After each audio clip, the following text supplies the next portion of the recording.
Good afternoon, everyone, and welcome to the Electoral Area Services Committee meeting for Wednesday, April 17th. I'd like to welcome to my left the Interim General Manager of Land Use Services. Welcome back, Mr. Tom Anderson. And I'd also like to acknowledge that we are on the traditional territory of the Coast Salish people. And I'm looking for an approval of the agenda. Been moved and seconded. Any discussion? All in favor? Any opposed? Motion's carried. Now looking for an adoption of the minutes of Electoral Area Services Committee meeting of April 3rd. Any discussion? Moving along. All in favor? Any opposed? Motion's carried. Turning now to business arising from the minutes. Mr. Barry. Thank you, Madam Chair. There is business arising. Item R4 in the minutes, that was a application of development variance permit for 1905 Wooden Road. I'll just refresh your memory. You passed a resolution that it be referred to a future Electoral Area Services Committee meeting once the applicants have received a decision regarding their formal complaint with the Association of British Columbia Land Surveyors over the alleged surveyor's error. This was communicated to the applicant, and Mr. McDonald will further the conversation here and let you know there's a change in recommendation coming ahead. Yes, Mr. McDonald. Yes, thank you, Madam Chair. At the request of staff and the owner, and due to financial and time constraints on the owner, to rescind the April 3rd resolution and proceed with the original recommendation. The owner is present in the gallery if there are any questions for him. Are there any questions from staff to either the applicant or Mr. McDonald? Director Morrison. Thank you, Madam Chair. Through you to Mr. McDonald. So I heard what you said. I think I understand what you said, but can you give us some rationale as to why you said it? I think you're recommending that the referral that we be rescinded and that the original resolution, which I think was to deny, Correct. That is correct. moves forward. Can you expand on that for us, please? Through Madam Mr. Chair, McDonald.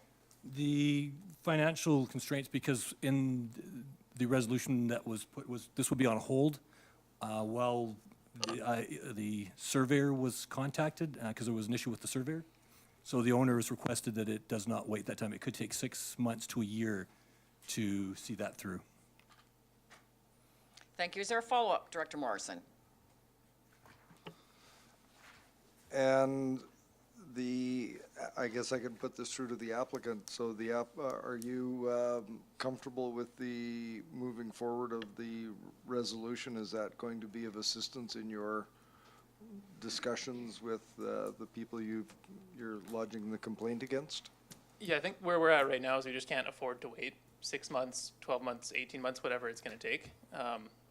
The amount of money that we'll spend just paying the mortgage on this place and our rent in the meantime, we'll probably just go broke waiting for it and not be able to finish this at the end of the day anyways. So if we can have a resolution and start working towards something, whatever that might be, everything is going to help at this point, really. Is there a follow-up, Director Morrison? I'm looking to the director of the area. Director Acton? I don't have it. I would like to move the recommendation that was set forward by staff. That's Then what this, I would move that. Mr. Barry. Madam Chair, if you would like to do that, you'll just have to wait a few moments. Oh. If it's the will of the committee, you're going to need to pass two resolutions. First one would be rescinding the April 3rd resolution regarding 1905 Wooden Road. If that passes, I will then read out what the original staff recommendation was. Okay, so I would like to. Motion to rescind has been moved and seconded. Are there any questions about this? Seeing none, I'm going to call the question. All in favor? Any opposed? Motion is carried. Now I look to Mr. Barry. Yes, Madam Chair. So the original staff recommendation was that it be recommended to the board that development variance permit application number DVP 19B01 1905 Wooden Road to vary section 8.6B3 of zoning bylaw 985 to reduce the exterior side parcel line setback for a residential use from 4.5 meters to 0 meters be denied. Director Acton. Move that, please. Is there a seconder for that? Been moved and seconded. Are there any other questions to this? Director Salmon and also the applicant wishes to respond. Director Salmon. Okay, just was going to be a question for the applicant. So if we agree to this recommendation, you're going to be moving your house. Is that It sounds like that's a possibility. I was hoping that I could add a few things today that weren't discussed at the last meeting and things that I've learned since our last meeting. Is that a good time to do that now? Sure. Okay, so really what I want to talk about was we looked into moving the house. It's going to cost about $90,000 to do so. Obviously, that would put us in extreme financial hardship. And then I also wanted to add that it adds a lot of unnecessary damage to the environment in the neighborhood. To move the house, we'd be moving it into an already wooded area. One of the complaints from our neighbors was the deforestation of our lot, which wasn't from us, it was the previous owners. But to move the house, we'd actually have to cut down more trees, and then digging the new foundation would disturb all the root systems for a pretty large space. So I think it's worth including that if we have to move it, there's a pretty significant impact on the neighborhood as well that obviously we're already butting up against. Okay, I'm going to call the question. All in favor? Any opposed? 2 opposed, motion is carried. So just to recap, the motion to deny is what has now happened. So the original motion that was on when you were here earlier is what's just been voted on. Thank you very Yep, much. Understood, thanks. Moving on to delegation, so public input period. Is there anyone in the gallery? Oh, Director Nicholson. Thank you. I'm wondering if it's possible when we have business arising from the minutes that we could get the reports brought back on the agenda so that we can refresh our, it's kind of difficult. Berry. It's Yes, kind of Madam Chair. difficult with any of the background information. A great question, a great request, and certainly I believe this came up after the agenda was prepared, but everybody does have it electronically on your devices. Granted, you didn't have knowledge this was coming, so certainly in the future, if we know about this before the agenda is published, we can attach the original staff report. Thank you, Mr. Berry, and this rarely happens. Moving on now to public input period. Is there anybody in the gallery that wishes, it's an opportunity to speak to anything on the agenda? You have 15 minutes. Public input period cannot include matters which are or have been the subject of a public hearing. Welcome. Hi there. And I'm 3 minutes. All right. I'm Sheila Bell Irving, and I live in Area B, Shawnigan Lake, and I want to speak about the grant and aid that is being put forward to go to the Shawnigan Residents Association. And I'd like to call and ask if maybe there's a conflict of interest here, since the area director's husband is the vice chair of the group. And to me, that seems like it would be a bit of a conflict of an interest there. So I'm asking about that. And I'm also asking about, she said in her support proposal that she would support local groups, yet took away the funding for the Shawnigan Basin Society, who for 4 years has been researching the milfoil problem, and in the last 6 months has actively been working on getting this Gaia nanobubbler onto the lake.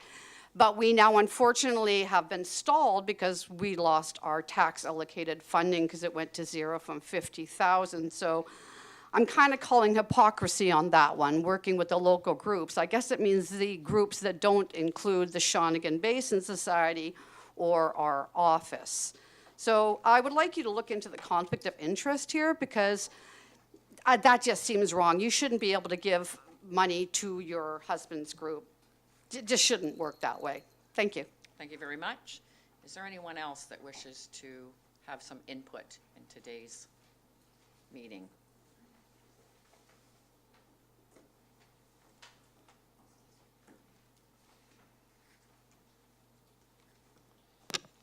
Good afternoon, Madam Chair. Good afternoon. I would like to speak to, and I'm sorry I don't know the number of it, I think it's R4, the harmonization piece to go to the public. I'm just wondering why now is the board looking to take the harmonization out to the public when we know that it is not a complete document, that it is not going to be reflective of the OCPs that are in the works, that there is going to be a delay in the process.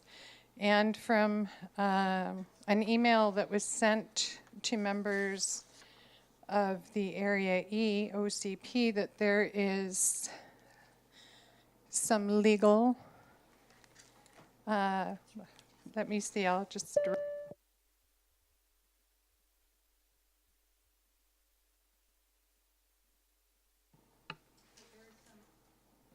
Some legal complexities associated with the parallel process of the OCPs that are in the work and with the harmonization document. And I would like the board to maybe consider that in their discussions today. The Area E OCP Review Committee would also like you to know that we are committed to moving our OCP review forward, and that we would ask that the board secure Ms. Suderman on a contract basis because she is familiar with the work, and it would help expedite and, for the sake of consistency, get our OCP accomplished. And I also wanted to remind the board that for the lengthy delays that have happened due to changing staff members and reassignments of staff members, our OCP review is now in its 5th year, and our area is facing increasing development pressures that are based on an OCP and zoning bylaw from the mid-1990s. Thank you. Thank you so much. Is there anyone else that wishes to have input on our agenda? Seeing none, I'd like to move on now to correspondence. C1, grant and aid request, Electoral Area A, Mill Bay Malahat, Cobble Hill Event Society. Mr. Barry.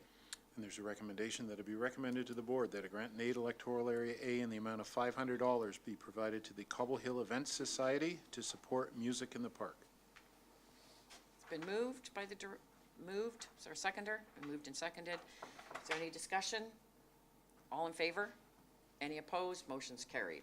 Then we move on to C2, grant and aid request, Electoral Area B, Shawnigan Lake, Shawnigan Residents Association. Mr. Barry. The recommendation is that it be recommended to the board that a grant and aid area B in the amount of $5,000 be provided to the Shawnigan Residents Association to support the full marketing blitz and information material on milfoil management for lakefront owners. Looking to the committee, it's been moved. Seconder? It's been moved and seconded. Any discussion on this item? Mr. Director Wilson. Thank you, Madam Chair. I'm just wondering whether the Director for Area B has any comment on the input from the public input? Director Acton? Sure, thank you. It's my understanding there is no conflict of interest because there's no pecuniary benefit to myself or my husband. The Residents Association is a communications network, and that's what they do. This is an information process. I had a meeting with our board chair and Mr. Carruthers, and I laid out all the issues in my community and said, I need some help here. There's a lot of issues. And so that was one solution. The community is looking for simple answers. Right now, the Basin Society, I've been trying to get them to communicate out the Madrone report for 2 years. And they're working on an experimental process. There's nothing to report right now to the community. So I get calls all the time. People expect the CVRD to be doing something about this, and it's about educating the lakefront owners of what they can do. And it's a huge job. Thank you very much. Seeing no other discussion, I'd like to call the question. All in favor? Any opposed? Motion's carried. Moving on to C3, grant and aid request, Electoral Area E, Cowichan Station, Satlam, Glenora, Cobble Hill Events Society. And a recommendation to the board that a grant and aid area E in the amount of $300 be provided to the Cobble Hill Events Society to support Music in the Park 2019. It's been moved. Second. All in favor? Any opposed? Motion's carried. Moving on now to C4, grant and aid request, Electoral Area E, Cowichan Station, Satlam Glenora Re Shawnigan Lake Residents Association. Mr. Barry. And the C4 recommendation that it be recommended to the board that a grant and aid Area E in the amount of $300 be provided to Shawnigan Lake Residents Association to support Community Event Association with a placemaking speaker series presentation. Moved. Is there a seconder? Second. All in favor? Any opposed? Motion's carried. Moving on now to C5, grant and aid request Electoral Area I, Ubel Mead Creek, Re Cowichan Lake District Chamber of Commerce. Mr. Barry. Recommendation to the board that a grant and aid Area I in the amount of $1,235 be provided to Cowichan Lake District Chamber of Commerce to support the mobile service unit sponsorship. Second. Any discussion? All in favor? Any opposed? Motion is carried. Moving on to C6, grant and aid request Electoral Area, oh, that's the same one? I. Ubel Meads Creek, Re Cowichan Lake District Chamber of Commerce. Mr. Barry. And the recommendation to the board that a grant and aid request Area I in the amount of $7,500 be provided to Cowichan Lake District Chamber of Commerce to support the Cowichan Lake Visitor Business Center for 2019. Seconder? Moved in second. All in favor? Any opposed? Motion is carried. Moving on to C7, grant and aid request Electoral Area G, Saltaire Gulf Islands, Re Chemainus Secondary School. Mr. Barry. That a recommendation to the board that a grant and aid Area G in the amount of $500 be provided to Chemainus Secondary School for a Saltaire community bursary for a graduating Saltaire student. It's been moved. Second. All in favor? Any opposed? Motion's carried. Moving on now to C8, grant and aid request Electoral Area G, Saltaire Gulf Islands, Re Nanaimo Ladysmith Schools Foundation. Mr. Barry. That it be recommended to the board that a grant and aid Area G in the amount of $500 be provided to Nanaimo Ladysmith Schools Foundation for a Saltaire community bursary for a graduating Saltaire student. Been moved. There's a seconder. It's been seconded. All in favor? Any opposed? Motion's carried. Moving on now to information. IN1, Electoral Area A, Mill Bay Malahat Advisory Planning Commission minutes of March 7th, 2019. And those are placed before you for your information. Any discussion on that? Seeing none. Moving on now to reports. We'll move to R1, an application for Palmer Way, and a report from the Development Services Division. Christina, welcome.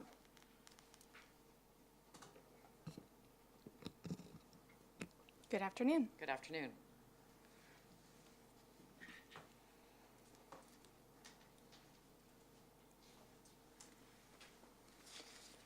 Before you today is application DVP 18I03, application for a height variance for a single detached dwelling.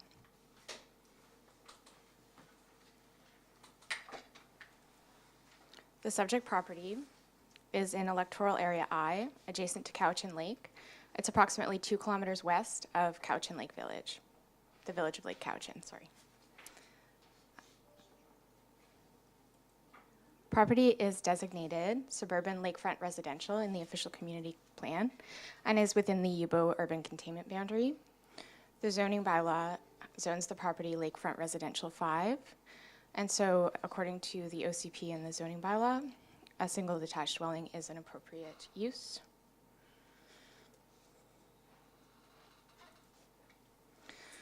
The applicant has requested a variance to the maximum permitted height for the site from 10 meters to 12.69 meters. The subject property is somewhat constrained, notably because it slopes sharply from the road to the lakefront. This image shows the contour lines on the property. At Palmer Way Road, the elevation is 185 meters, and at the thick red line is 164 meters. The applicant is present here and may be able to answer any questions about how the design of the property was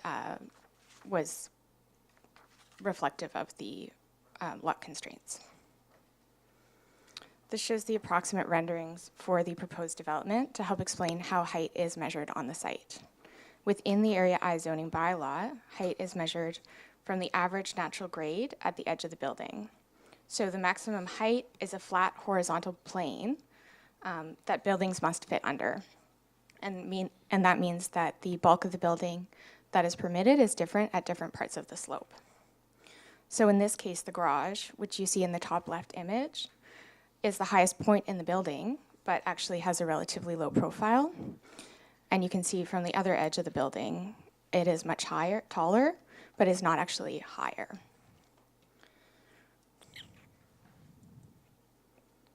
A final note, the Watercourse Protection DPA covers the property since it's adjacent to Lake Cowichan. And so the property was issued a development permit for subdivision in 2006. And at that time, the SPIA was established, the Streamside Protection and Enhancement Area, and a requirement for a covenant was placed on the lot to be put in place before a building permit is issued. Another permit was issued in 2016 for some work in the SPIA, and I understand from the owner, and it will be required, that they are going to complete restoration of the SPIA in accordance with that 2016 DP under the supervision of a qualified professional. And so the recommendation on the screen is that the requested variance be approved. Thank you so much. Does the applicant wish to add anything? No, I think unless there's any questions. All right, thank you. Director Kuhn. I move to staff recommendation. Okay. Is there a seconder? It's been moved and seconded. Is there any more discussion on this? Mr. Barry. And Madam Chair, for those watching on the streaming, I'll read out the recommendation that it be recommended to the board that development variance permit number DVP 18I03 with the PID number to vary section 5.66 of zoning bylaw number 2465 applicable to electoral area I to increase the maximum permitted height of the principal building from 10 meters to 12.69 meters be approved. I'd like to call the question. All in favor? Oh, just, sorry, I didn't see your hand, Director Nicholson. I'm just wondering about the site. It seems like all along there, it seems like there's a lot of, there's a lot of hardscaping and not a lot of impervious. What does the OCP or the zoning bylaw say about that kind of thing? Sure. So there is a maximum total lot coverage for the site in the zoning bylaw, but there is no maximum to the impervious surfaces. However, it's well within the lot coverage, which is 30%. Okay. Oh, Director Smith. Through the chair to staff, is a development permit a 2-year window, and that one was issued in 2016, and it's now 2019? Is the window passed? Great on that? question. Oh, with your permission. Yep, go ahead. Great question. It is a 2-year window typically with a 1-year period to extend. However, in this case, the work was commenced, substantially commenced in 2016, so the permit holds. Does that make sense? Director Smith, a follow-up? Follow-up. So you're saying that the 2-year window, they don't have to have completed the work within the 2-year window? Okay, thank you. Correct. Sorry, if I could just add to that. The previous owner started the work and the new owner sort of took over the lot. So we're sort of doing our best to get back on track and get everything back up to Christina's standards. So they left it in a bit of a mess. So we're trying to fix it up. Director Smith, a follow-up? Oh, okay, so you're fine. Okay? Oh, another question. Go ahead, Director Smith. Is this to the applicant or to staff? To the applicant. Through the chair, your building, is it possible there was a design that would have met the requirement height? The challenges we have is the slope of the lot. We started at the bottom of the slope, and by the time we got to the road with our maximum driveway slope to the garage, that set our garage height. And you can see by the drawing that from the front of the house, it's actually a rancher looking, so we couldn't have shrunk it down much more, and we couldn't have sloped down anymore. And from the bottom, we started at the bedrock, so that's where we had to start. And we're still within our building envelope. Seeing no other hands up, I'm going to call the question. All in favor? Any opposed? Motion is carried. Thank you very much. That will go to the Wednesday, April 24th board. Thank you, Christina. Moving on now to R2, an application rezoning application, Nitnat Lake Recreation Campground expansion, and welcome Allison Garnett. Thank you, Madam Chair. So So this is a rezoning application made by the Didadat First Nation. The parcel is on Nitnat Lake, and it's also adjacent to the Kaikous River. It is next to the existing Nitnat Lake windsurf recreation campsite, which you can see just north of the parcel highlighted on the image on the screen. The subject parcel is 33 hectares. It is designated forestry within the Area F official community plan. This image, you can also see the Malachian Reserve to the north of the subject parcel. The zoning is F1, which is primarily a forestry zone, does not permit camping. Therefore, they have applied to rezone. There is an extreme wildfire hazard rating for this parcel. The proposal is illustrated on this plan. They're proposing to expand the existing rec campsite so that there would be 40 additional tent sites on the subject parcel and 12 RV sites. All of the campsites would be located outside of the riparian areas associated with Nitnat Lake and the Kaikous River. You can see there's a proposed new road that they would be built that would sort of connect back to the main road that accesses the existing campsite. There's no water to be provided with this proposal. However, there is existing water at the existing campsite, and that is provided by the Didadat First Nation. 6 pit toilets are proposed, no actual disposal system. They have a contract company that maintains those for the existing campsite, and they propose to do the same for this proposal. There's no structures in this proposal at all, other than the pit toilets and then some info kiosks. Fire protection would be provided by the Didadat Volunteer Fire Department. They monitor fires and they provide information to campers on fire restrictions. There's no solid waste collection. There's sort of an ethic of pack in, pack out. This application was referred to several agencies. Notable comments were received from the CVRD's Public Safety and Island Health. Public Safety contacted BC Wildfire Service, and they have together confirmed that the parcel would be in an area that would be where BC wildfire crews would respond in the event of a wildfire. But in addition to that, on a day-to-day basis, the Didadat Volunteer Fire Department would primarily be the responder and would monitor the campsite. With regards to Island Health, they had no objections to the application. They clearly noted that they do not regulate pit toilets, but they have provided a document of best practices for maintenance. The Area F Advisory Planning Commission met to discuss this application, and they were supportive of the application, and the minutes are attached to the report.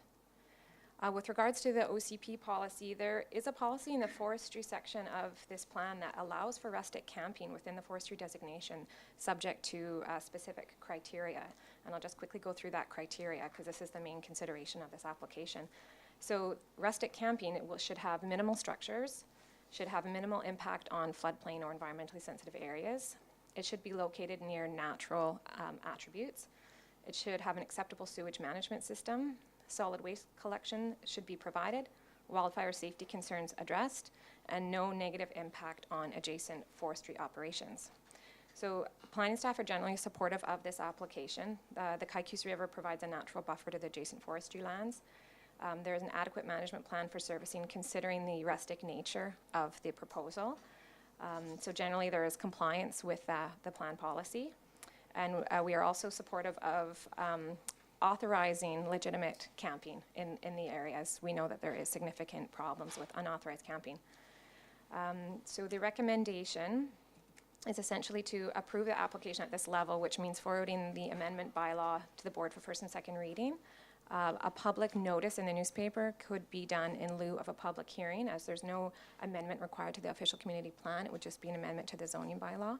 We'd essentially be creating a new F3 zone that would apply just to this subject parcel, and that F3 zone would allow all the same uses as the F1 zone, but with the addition of rustic camping.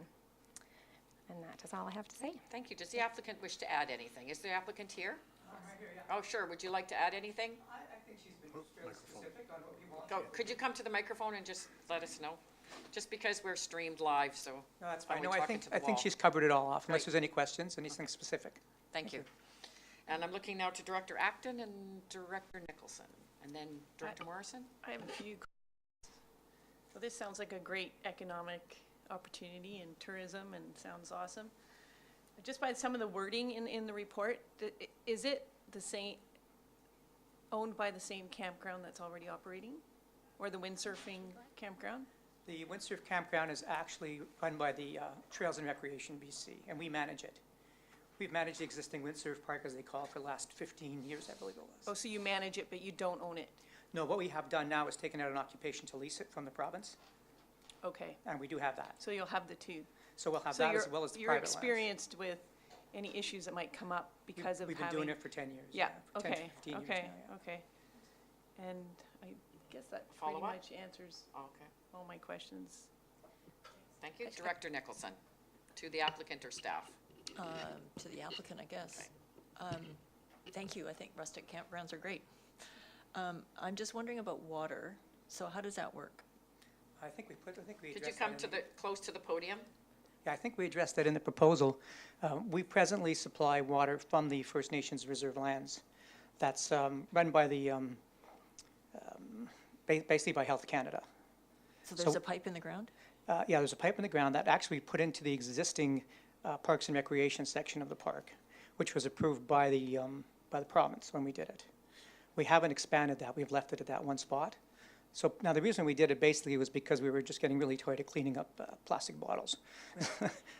So I guess my question is, if you are not associated with the leased property, would you be able to, how would we get water to the campground? Well, it's all adjacent to itself. I mean, what people have been doing as of now is they're bringing their water jugs to the site and they're just filling up their water jugs with the water. So if somehow you're not associated with that site anymore, managing Well, it- we are managing. You are, but in the future, Well, the future, it's treaty sediment land, and until then, we have an occupation to lease it from the province. and so then it would become their problem. Exactly. Okay.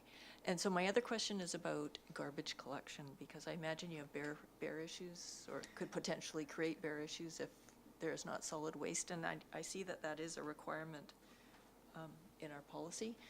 So you're not planning to provide that? We have bins, we have garbage bins, but it's just like any other recreational campground out there, forestry, which is everything in and out.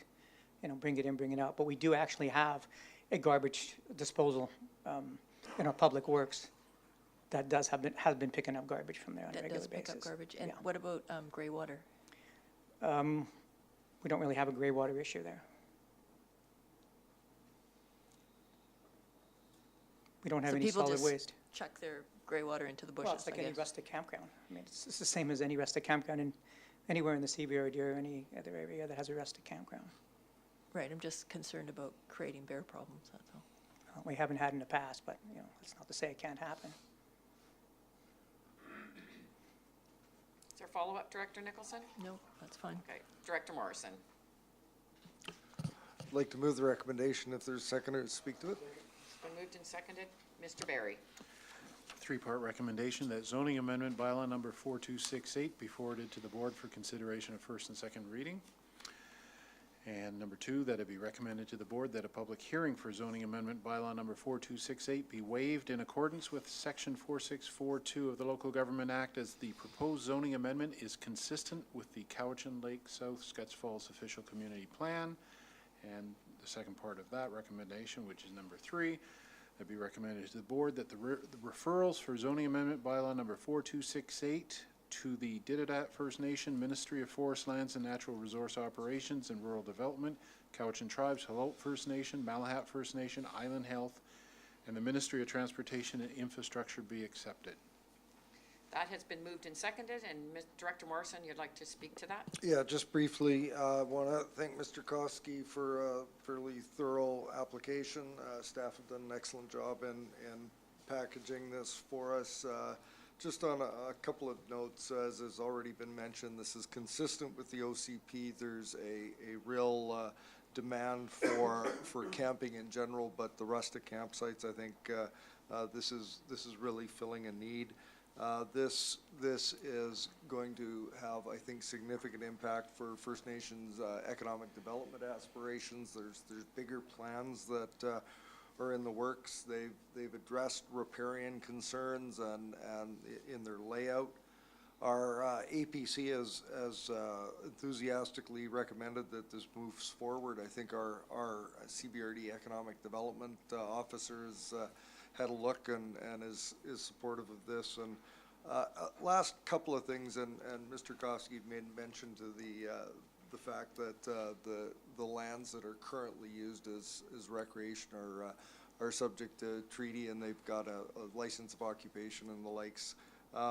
This is important for specifically the one event that's going to be coming up this summer that I'll be speaking to many of you offline, but Windfest is hosted there, and this is a world-renowned event that has been sort of challenged by the small nature of the existing camping facility that's there.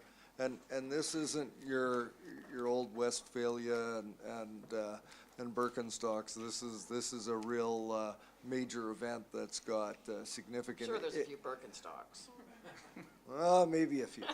A lot of wetsuits and a lot of windsurfers, and I think that this is the expansion of this and the creation of this is going to really be an anchor for a lot of the work that they want to do there, and I think it's important in the community self-determination. I think that I read in the report that there's about 200 full-time residents in the community, which is just adjacent to the campground.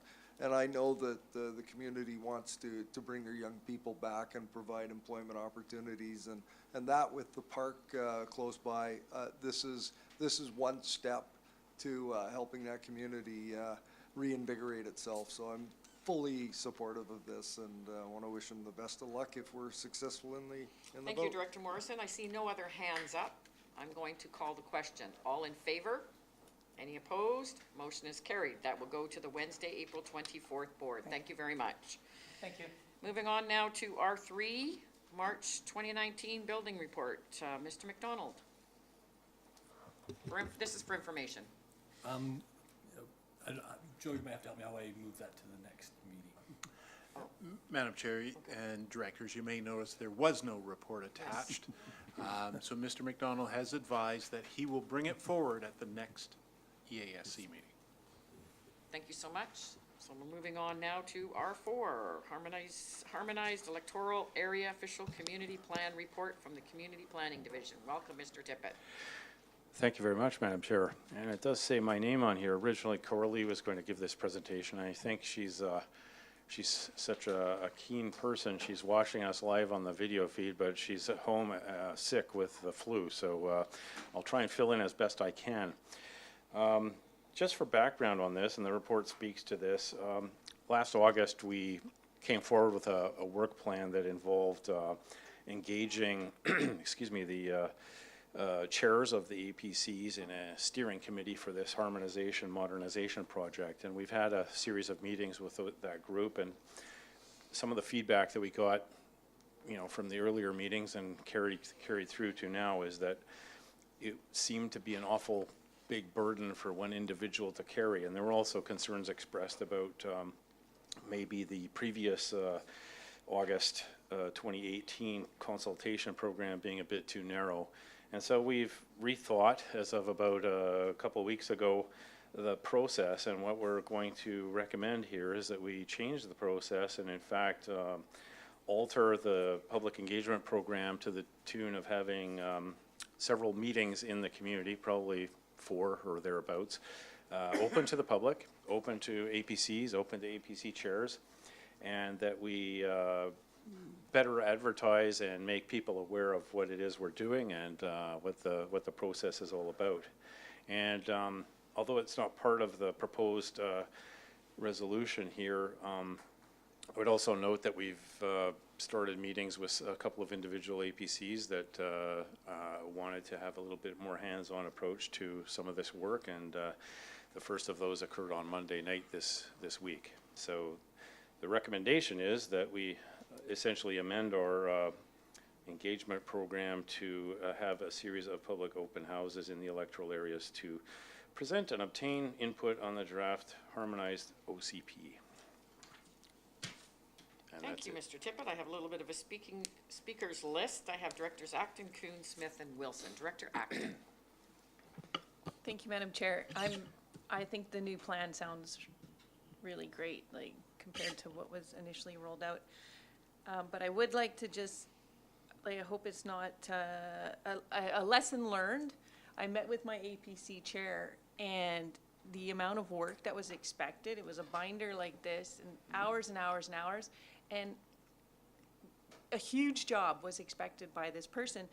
And that's fine, but it wasn't made clear to him at the beginning of all of that. So I think we just have to be really careful when we have volunteers do some work, that they're really aware of how many, not just how many meetings you're signing up for, because sometimes that's really clear, but what's the workload and what's going to be expected, and even those meetings too, because sometimes we'll say, oh, well, it'll only be 5 meetings, but we don't say it's going to be really inconvenient Monday night for you, or like, we're not really clear to the volunteers. So I just think that is a big lesson learned. Madam Chair, if I may. Yes. Yeah, absolutely. It's a lot of work. I should also point out that these large binders, just for the directors who may not be familiar with it, they contain the current OCP, the proposed OCP, and there's 2 elements to that: the proposed regional OCP that covers all electoral areas, and then the proposed local plan that covers just each electoral area. And so there's an awful lot of paper there, but also what bulks that document up is there's a concordance table that was prepared by Jordan Breeke, who was our summer student, which is enormous, and it basically traces each policy from the current plan to the proposed one, and if it's, if it reappears in some other form and where it is and all that. And we weren't really necessarily expecting the individual APC chairs who sat on the steering committee to do the work. It was more of a transparency exercise to say, look, we've done it, here's the comparison, just take a look for your own peace of mind. But I think conscientious members such as your APC chair, and I think most others probably, are going, wow, that's a lot to assimilate. So yeah, absolutely, it was a learning experience, and I think we're moving forward with a new program that's going to be better serve everyone. Follow up, Director Acton? Yes, and I'm curious if there's any repair in mind. Like, I feel like there's some of my APC were quite offended about the process, so I feel like there's a bit of a repair process to go through. Maybe, a pizza party, or I don't know, some kind of appreciation thing, because We'll be talking about that later on in the agenda here. yeah. Madam Chair, if your APC provides the pizza, we'll gladly attend the meeting. Okay. But in all seriousness, as I said earlier, we did embark on some meetings with the Area H APC, and I think there might be some coming up in Area G too. If your APC would appreciate a visit from Coralie and myself, or whoever else might be helpful, we'd be happy to oblige. I think, as you say, we've turned the page and we're trying to recognize the faults in the earlier version of the process, and we're trying to rectify those.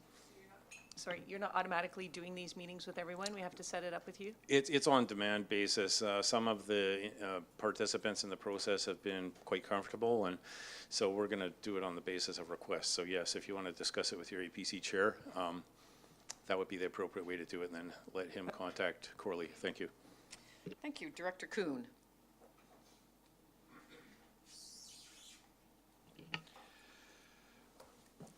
I'm concerned about the workload that's involved in this process. If it was from me, I would cut out all these activities, especially that involve the planning department, because we are so far behind in the applications. It's embarrassing. If I get phone calls like I had two, an application and supporting documentation was handed in 7 months ago, and all they had is a phone call from a planner, and another one 5 months ago was handed in, and I find I would agree with this process if it didn't take an awful lot of time away from the planning department by planners. If planners are getting involved with this and their attention is being drawn to this rather than processing the applications, I'm dead against it. I would much rather put a stop to it and say, okay, fine, we'll dispense with everything right now and we'll process all the applications that are on backlog and bring that up to date. And once that is done, then we can dream about all that other stuff. And I'm just not in favor of keeping applicants pending and pending and pending. And now I received just another email well, it'll be 4 to 6 weeks before one of our planners will contact you. I mean, this keeps going on and on and on, and we are entertaining projects that have nothing immediately to do with the public, and the work that we are supposed to do with the public is being left behind, and I'm just not in favor of that. Director Smith. Thank you. Area G, Area Planning Commission, with the Area Planning Commission, we've gone through the documents, and we find that the harmonized document does not contain definitions and relevant common and or dictionary definitions either don't apply or are too subjective. Accordingly, it is in many instances not possible to accurately determine whether the document contains provisions in the Electoral Area G Saltaire official community plan or vice versa. 6 electoral areas have had multiple years involved in their review of their OCPs, and the 3 remaining electoral areas need to have the same review time. We need a fair process for all. I think it's very important that if electoral Area E has been in a 3 to 5 year process, Area G should also be given the same opportunity as a community. All the other areas, only G, H, and I remain. Other OCPs are not that old, and there is no need to continue with this process until Area G, H, and I have had the same review process, time spent within the community to work on their OCP. I'm not in favor of this harmonization continuing. Director Wilson. Thank you, Madam Chair. Yeah, I have the same feelings as far as continuation. At the moment, we all agree that it's got to be done, but there are other far more pressing things to get on with as far as the Planning Commission is concerned. I did go to a couple of the evening meetings, and it is a huge amount of work involved for the chairs, and unfortunately my chair, who is very, very good at what she does, has been unwell for the last few weeks, and we're hoping we'll get her back again. But if we don't, then I'll have to get stuck into it as well. I would prefer to see this put on hold until the other areas have had a chance to keep up, and for the planning department in particular to catch up with the present workload. Thank you. I have Director Nicholson and Salmon. Thank you. Thanks. I think this is a really important project that we need to keep pushing forward with. I am wondering about the timeline for these open houses. Mr. Tippett. Madam Chair, I think given where we are in the process and we're just trying to finalize the drafts right now, it'll probably be early fall, like just say September, before we're ready to do that. I wish Coralie was here, and she's probably looking at the video going, "No, you idiot, say this." But anyway, I think she was imagining it would be after the summer, because usually trying to engage the public during the summer is difficult because a lot of people are away and that sort of thing. Director, can I just follow up? Director Nicholson. So, as everyone knows, Area E is sort of in the middle of doing their OCP review, which is now a local area plan review. And so we have to do a bunch of work before we'll be ready to actually, get our feedback. So we just need to stay well coordinated on that because, and then when we go out to the community, we have to do a little bit more of an effort to make sure we connect with the community. Madam Chair, yes, there's something special, I guess you could say, in order for Area E, just given the stage at which its individual electoral area OCP update was at when this other process sort of overtook it, I guess you could say. So yes, we'll be dealing with that. We haven't exactly figured out how we're going to do that, but we know the issue and we are going to deal with it. Director Salmon. Thank you. So I like the idea of the new process. That seems, with the open houses, seems an improvement. My question is the idea of a hiatus or a break to deal with the backlog. what does Mr. Tippett think of that? What's the downside to that? And how long, if it's a good idea, how long would that break be? Madam Mr. Chair? Tippett. Thank you.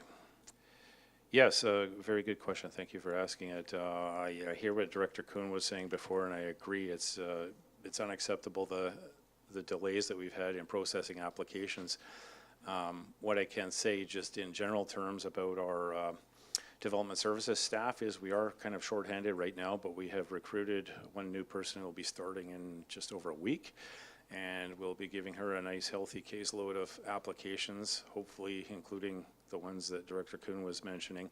We're also shortly going to be posting for another development services position, most likely a senior planner position, and hoping to recruit someone into that position soon as well.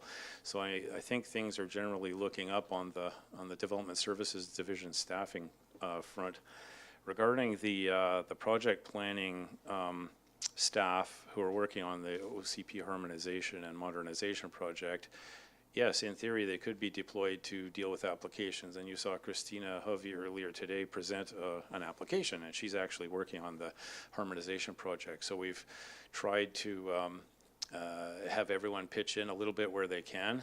The importance, though, of proceeding with this project is around the idea that once it is completed, it's going to simplify and streamline processes, probably greatly reducing the number of, I will call it, nuisance applications that sometimes this committee and certainly the general manager, if they're delegated development permits, has to deal with. So at the end of all this, and it's maybe around towards the end of this year when the harmonized bylaw might be adopted, we think it's going to reduce the application load by maybe a factor of 30 or 40% possibly. And I think to carry on with our existing regime and trying to catch up, you know, I understand that sentiment, but I also think that we need to do this at the same time. So we're trying to balance things. We also have someone new starting in the community planning division who's starting as a planner 1 at the end of May. And we're going to be giving her some files as well. So we're trying to address the concern that a number of the directors have and Director Kuhn spoke about, but at the same time continue on with this important work because of its long-term, medium-term even, improvements to our process. Thank you, Director Morrison. Thank you, Madam Chair. Just a couple of thoughts on this, and you know, I'm hearing concerns expressed, and I think the delay and the length of processing time on applications is obviously a priority. We have acting general manager who's obviously heard that. I know our CAO has heard that. I'm a little concerned that we're still floating this idea that, you know, we should stop everything and just do this until we get caught up.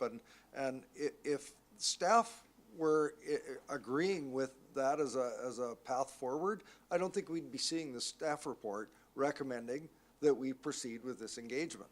I think our staff can walk and chew gum at the same time, and I think that steps are being taken to ensure that the backlog is being addressed and that other really important work continues to be done. So I don't think we'd be seeing this if there wasn't a plan to move forward. I believe we've just posted for a new general manager for the division as far as a new hire goes.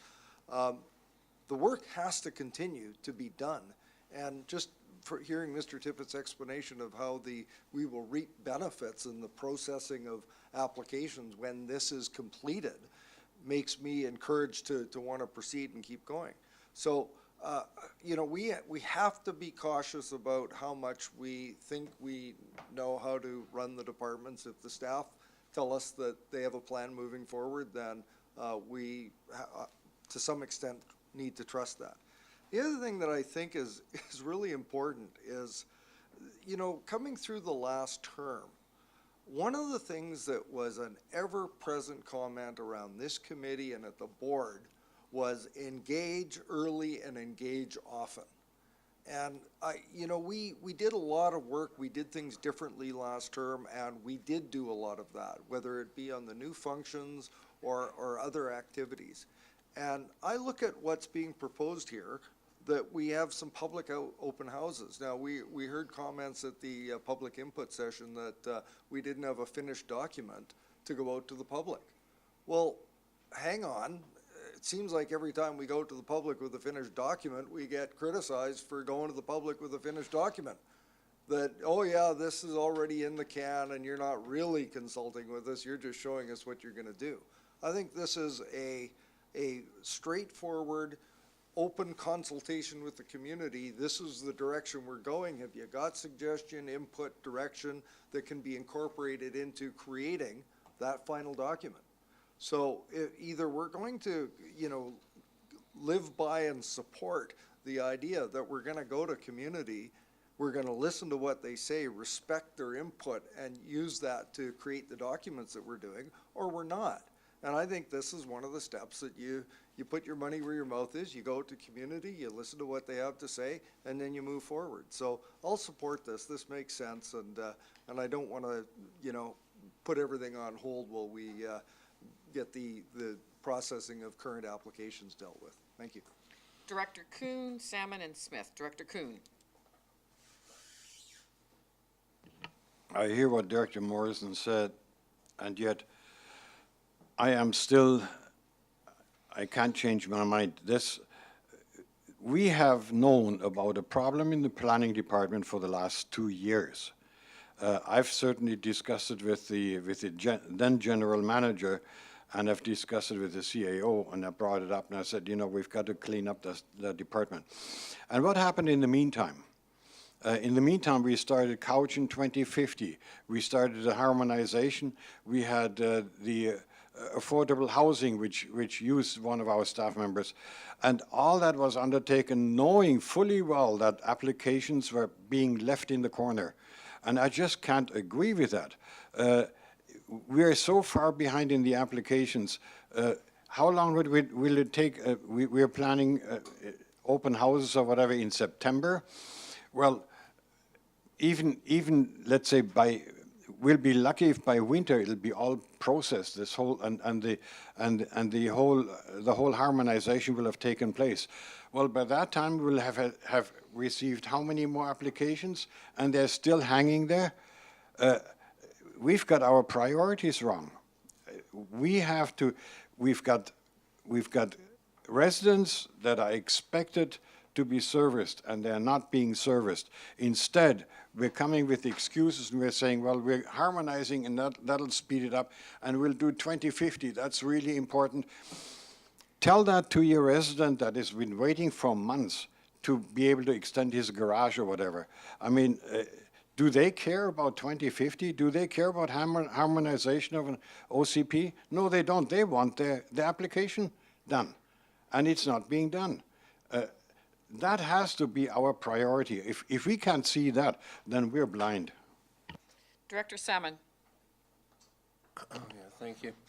Yeah, I have to agree with Director Kuhn. If it were me, I would put all hands on deck and deal with the backlog. But just curious with our new acting general manager, just a comment and maybe just one thought, does it make any sense to wait till we have a new general manager to make sure this is all like full buy-in in the future? And maybe also, I know you were manager for many years. We did not do a harmonization and modernization thing, so I just wanted your comments on those two. Good comment or a good question. Yes, things have actually not changed that much over the time that I was away. We too had reams of applications that were stacked up. We had to reassign staff members in order to do more on the application side, the development services side, than the long-range planning side.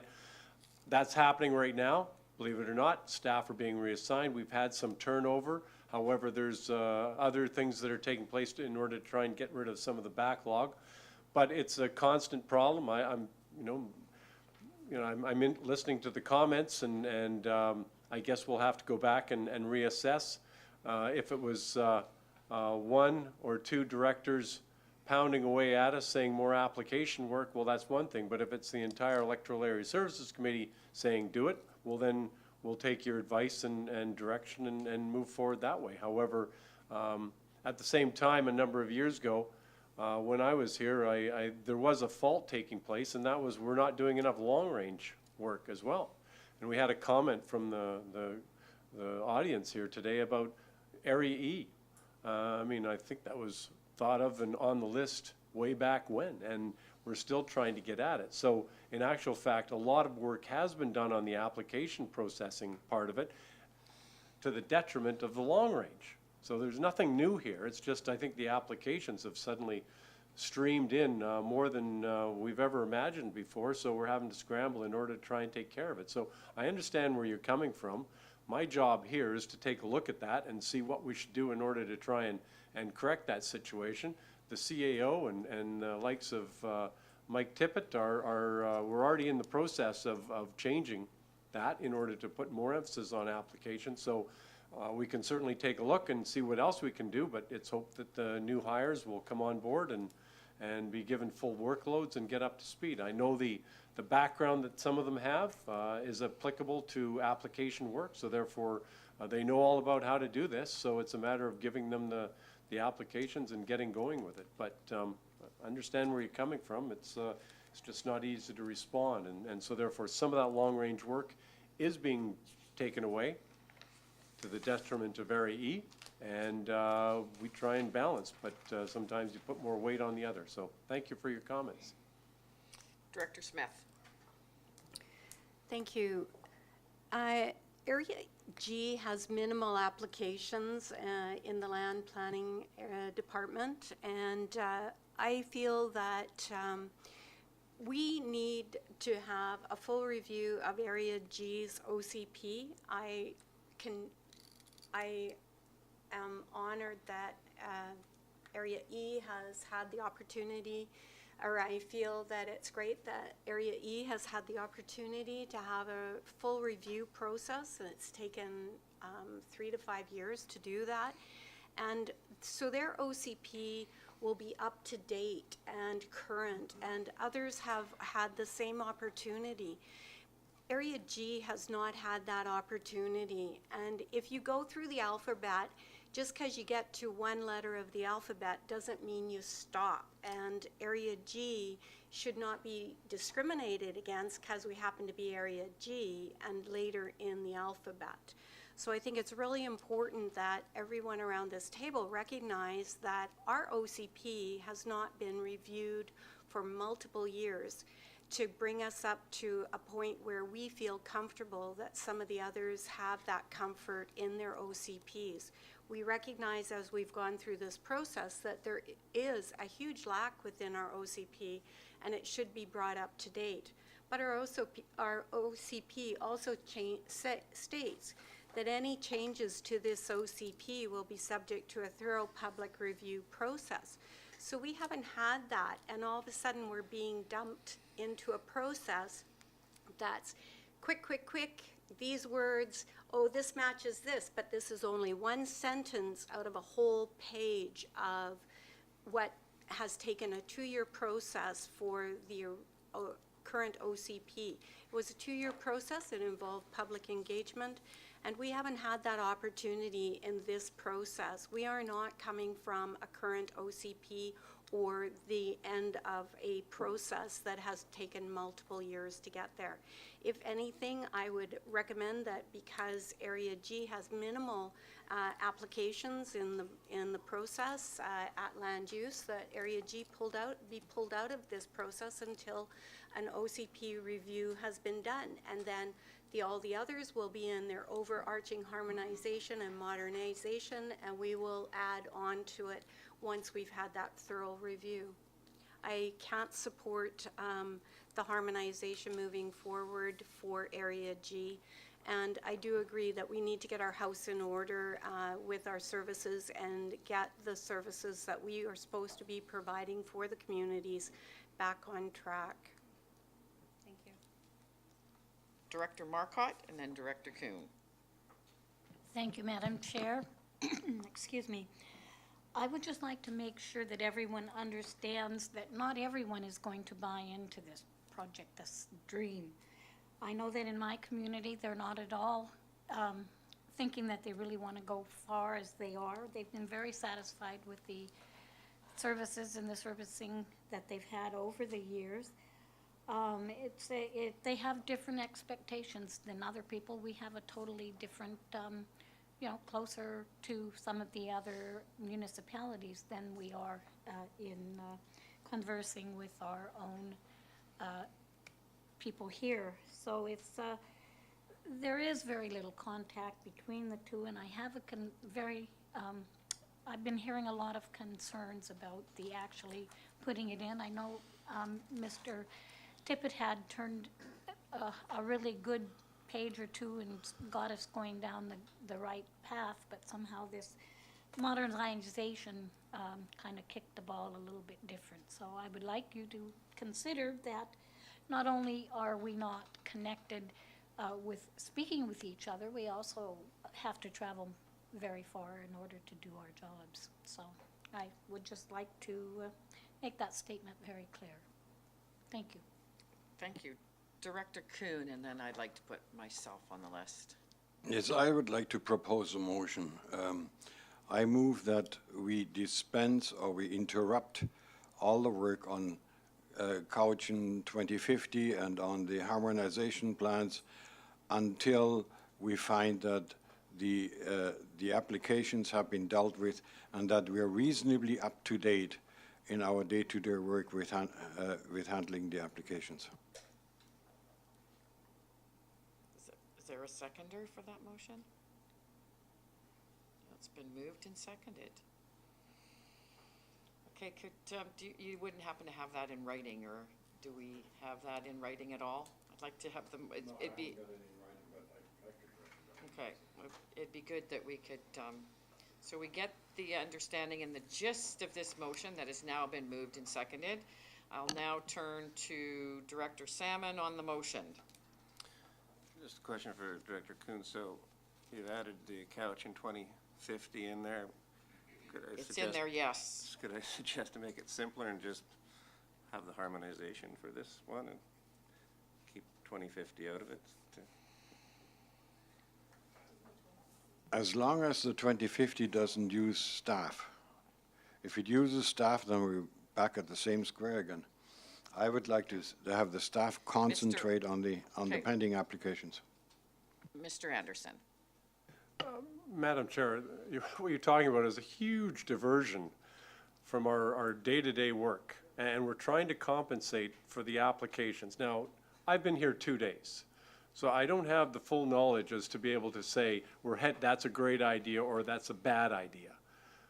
But for you directors to sit here without any background information except the comments you've received from applications and whatnot, what you're proposing to do is divert a huge amount of energy you may not want to do, because we've got things that are on the go that need to continue forward. So all I'm saying is just, can we maybe bring back something for the next committee meeting, or to let you think about what it is that you're proposing to do, so we can say, here's the impact, rather than just voting off a motion that's been put forward 10 seconds ago?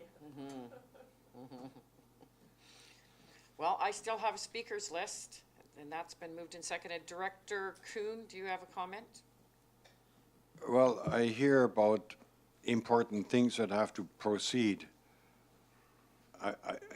I can see some of that, and yet what is more important than handling applications? We have people waiting. They've been waiting for months. How do you explain it to these people and say, you know what, we have to delay a little bit, we've got other important stuff to do? Is that going to affect them? No, it's not going to affect them. I had one discussion with the developer exactly about that, and he had heard about our honorable mention at UBCM for the 2050 plan, and he kind of laughed. He says, you know, that's fine for you to get that kind of honorable mention. It does nothing to the applicants. He says, we're just sitting in line waiting. So as far as I'm concerned, the way I see it, and maybe it's because I'm coming from a service industry, having had clientele myself, to me, the most important part is to service the clientele, which are our taxpayers. And plans that we have that deal with the future, they have to be held back until our clientele is up to date, until we can prove that, yes, we care about you. And that's what and these people are paying our taxes. And I just can't. Thank you, Director Kuhn. Anyway. I just like, long-term planning is part of our responsibility as well. I turn to Director Morrison on the motion. Yeah, I'm going to move a referral motion that this matter be referred to staff for a report and plan addressing application backlog and long-range planning. Okay. There is there's a referral, and anybody like to speak to the referral only? Actually, it needs to be seconded first. It was seconded, Director Acton, sorry. And speaking on the referral, Director Acton. Thank you, Madam Chair. Everyone has touched on some really good points, and I too have received emails of people complaining, I've called, so-and-so's not calling me back, and this is taking way too long. But also, I'd like to understand the culture that we're sending out there. Like, our value proposition that we're sending to developers is like, you're a pain in the butt, and it's us, and that's it. But what are we offering for them? Like, growth is going to happen, and thoughtful growth is really important. And what we're doing is we're scaring away the actual good developers who will do thoughtful development, because it attracts the bad apples that can just start without a DP and cut down all the trees and like, so I'd like to see in this report as well, what are we trying to offer if we're going to focus a lot of energy on applications, and how do we do that? Okay, so we have Director Morrison. Or you want to speak more on the referral? Could you actually repeat it again? Do you have it written down? Just repeat it, please. This matter be referred to staff for a report and plan addressing application backlogs and long-range planning. Okay, I'm going to call the question. All in favor? Any opposed?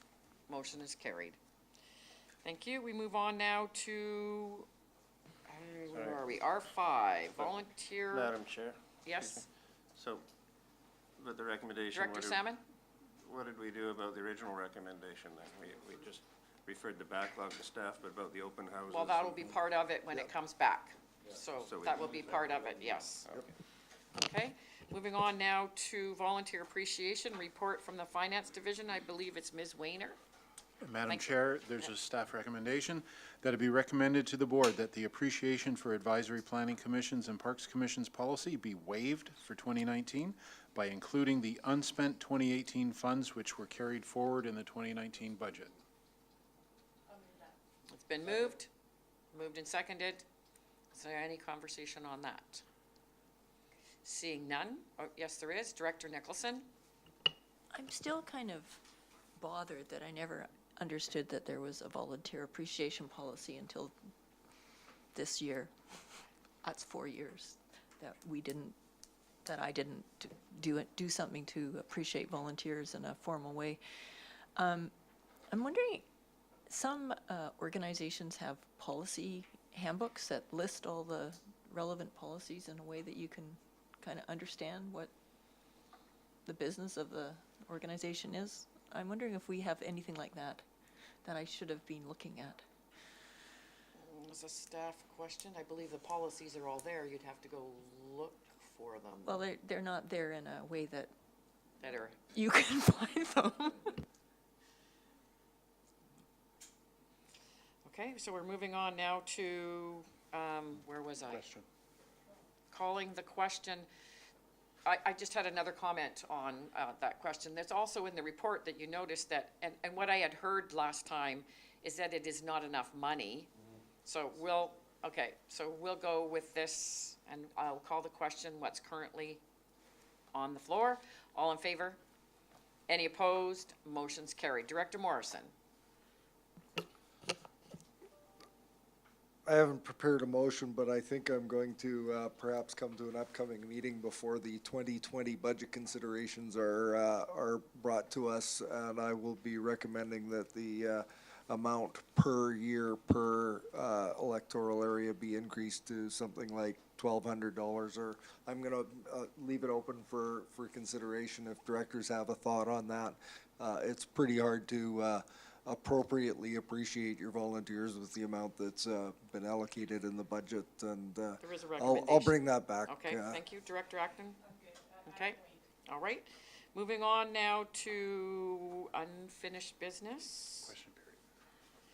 Straight to question period. There's no unfinished business. So, a question. Anybody from the gallery that wish to have a question and address myself as the chair? It must truly be a question and not a statement of opinion, and questioners are not permitted to make a speech. Welcome. Hi. I'd like to direct my question to Area B Director. It's to me. Okay to you? Yeah, it has to be to me. How can we in Shawnigan find? Turn on the mic and turn it over. There we go. Speak into it. And speak into it. Thank you. That's helpful too. I know. Well, I'm used to speaking There from we the go. diaphragm.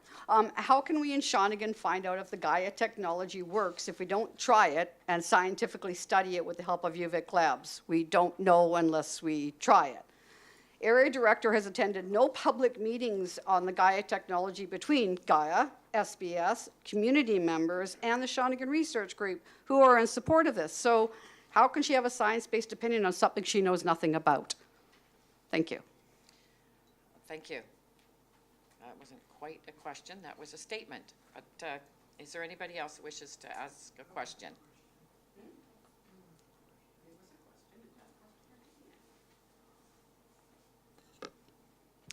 Thank you, Madam Chair. Welcome. Speaking to the harmonization process, engaging early and engaging often is important. The question is, when in that process do you do that?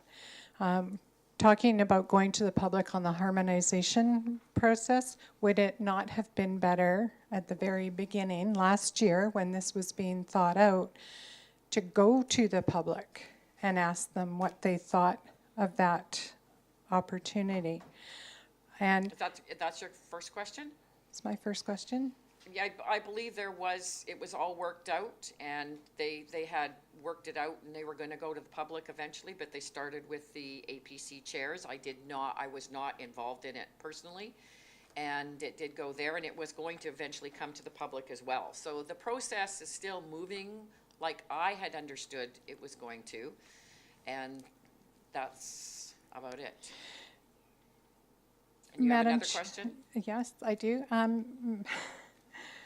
Madam Chair, as a member of the Advisory Planning Commission and the former chair of the Area E Advisory Planning Commission, I don't think that I am qualified, nor should I be expected to be qualified to speak for my entire electoral area.